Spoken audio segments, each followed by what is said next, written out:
You are a campus security authority. Campus security authorities are defined by the Clery Act and identified by institutions. They're required to report certain crimes and to know their reporting responsibilities. I think the role of a CSA, why it's so important, is that when there's something that happens and it's something that affected somebody's life, whether it be an employee or a student, visitor, whether that be a crime or some incident, being a CSA and understanding what that means to be able to know your responsibility and role in reporting that so that action can be taken and support can be given, I think is extremely important, not only to that individual, but to the community. So the CSA role is important to me in my experience in how it creates opportunities for information to be gathered. It ensures that those of us who are engaging with students, engaging with part of our university community, have appropriate folks around them who are ensuring that they can be here safely, that they can go to a basketball game, that they can go to class, that they can know that they're going to be safe while they're doing it. Students need to feel a sense of community and support around issues of safety. It's a difficult issue for most people to deal with individually. And some people feel more comfortable approaching different kinds of folks. So I think it's for that age group that we're working with, it's always good to have options and choices for them. If you just tell them, oh, you have to go here, the likelihood of that happening sometimes isn't as great as if you say, oh, here are all your choices and you choose whatever works for you. I think that's the best way to ensure people's safety and that they have a sense of there's a community working on this. It's not just one person's responsibility.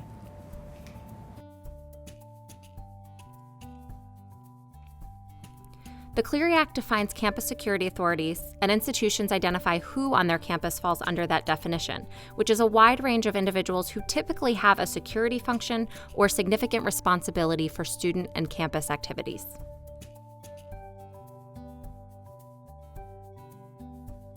As a CSA, the basics of what you share are the nature of the incident, so essentially the information that was reported to you. You also share the date and time it occurred, the date and time it was reported to you, and where it took place. CSAs must report incidents at specific geographic locations. This includes on-campus buildings and property and adjacent public property, but also certain non-campus buildings owned or controlled by the institution or by their student organizations. There are specific Clery Act crimes that must be reported. They fall in 4 broad crime categories.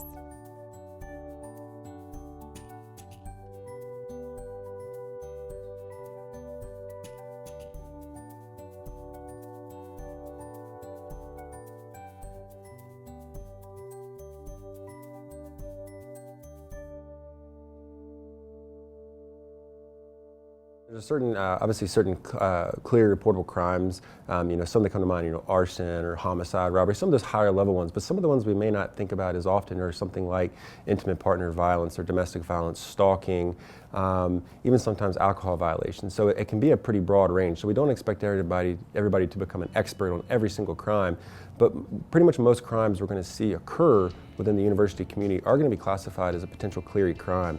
But then looking at, especially when it's a victim-based crime, we want to make sure especially those are going to be reported immediately. No, you certainly don't have to be an expert in Clery. There's probably not been so many people who are experts in Clery. It can be confusing to somebody who doesn't, work with it every day. When in doubt, make the report. If it doesn't meet, the Clery guidelines as far as reporting or anything like that, it's still sometimes very good information for us to know to be able to act on. So your job is really not terribly broad, which is simply to be receptive, to be warm, to be comforting, to take the information and then to send it forward, and to make certain that the student who's reporting to you doesn't have an immediate need for some support themselves. When someone reports to a campus security authority and the CSA then passes that report along, that then initiates a number of different supports. And the particular supports depend on the person's own role at the university. So there are some specific to students, some specific to faculty and staff. They are all designed to help that person recover and heal from the experience and to continue their life as a part of the university community as strongly as possible.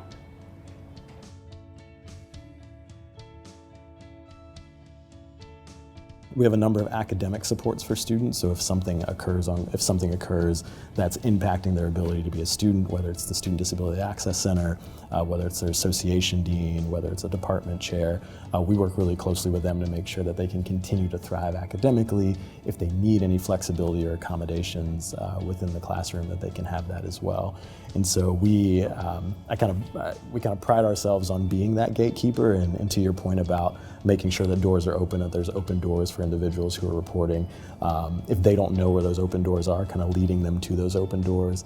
And if that's not the right open door to them, I like to think we have a huge hallway that they can continue to kind of find that right space for them and the right supports they need. Know your area, know your responsibility within your specific department, and know what do I need to do if this comes, and not worry about the large university as a whole, but more of what's my responsibility here to be best prepared if I do receive this information, because it can be potentially life-changing to somebody if they're reporting something like that to you. Especially when somebody whom you feel you have a relationship with, a rapport with, and they tell you something that you feel like you may need to report under these guidelines. And that could be a hard conversation because you don't want to betray their trust that they're confiding in you, but also recognizing within your role, you do have to report this. And it's also the right thing to do. Yeah, so there's actually a good chunk of training devoted to that notification. What we are trained to do is to interrupt them when we kind of see the conversation leading in that direction, and just pausing them and saying, "Can I pause you for a minute? It looks to me like you're about to tell me something significant, and I am happy to listen to you, and I want you to know that I am here to listen.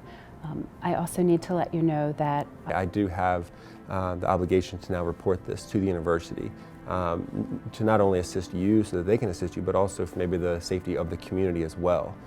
So kind of recognizing and appreciating that they're telling you this, but also being upfront with them right off the bat about what your obligations are, to what they have to do with that information.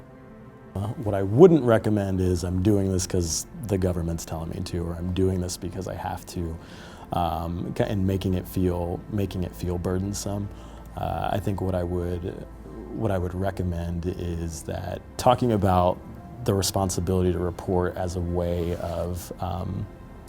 to support that individual. And so I think the primary function is not sharing it as a requirement, sharing this as like, this is something that I have to do, but rather this is something that I want to do to make sure that you that you have the support and that you're getting the help that you need. That's one of the things I love working in a campus setting, is that we are a community and we can call on each other, because I think safety is a community issue that we all have to participate in.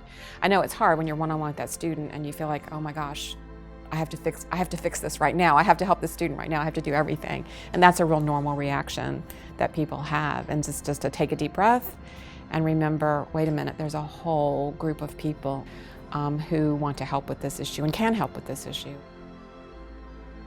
So one way to think of this, if I was using an analogy, would be an umbrella. And if you look at an umbrella when it's open, you have all the spokes of the umbrella going out to the ends, right? And the CSAs are all those spokes, all those wires in the umbrella that ultimately channel back up to the top of the umbrella. That's how you have to have that interconnected linkage. I mean, it takes a lot of courage to report a crime in general. None of us want to be put in that situation or feel that we've been victimized in some way or made vulnerable in some way. So it takes a lot of courage to be able to actually report that. If you get up the courage to report that and then nothing happens as a result, that can feel extremely invalidating. It's having those everyday interactions that we do with folks, but also knowing that we're a part of something bigger and a part of something greater in terms of just making sure that we're all doing our part to make sure that folks can be here and be safe. Don't be afraid. These are your students. These are your colleagues. You have some type of a relationship where they wouldn't be talking with you. And if you're frightened and upset, then that's going to upset the students or your colleague who's trying to talk with you more. So if you can, just take a deep breath. Trust your relationship with your students, trust your skills, and know that there are a lot of resources to help you. Your role as a CSA does not have to end with receiving and passing on reports. You can be an ambassador for Clery every day as a campus security authority. Through the interactions you have with others, the events you attend on campus, you play an active role in your campus community. You help set the tone so that individuals can feel comfortable accessing the network of people and resources available to them. Now that you know your CSA, what will you do?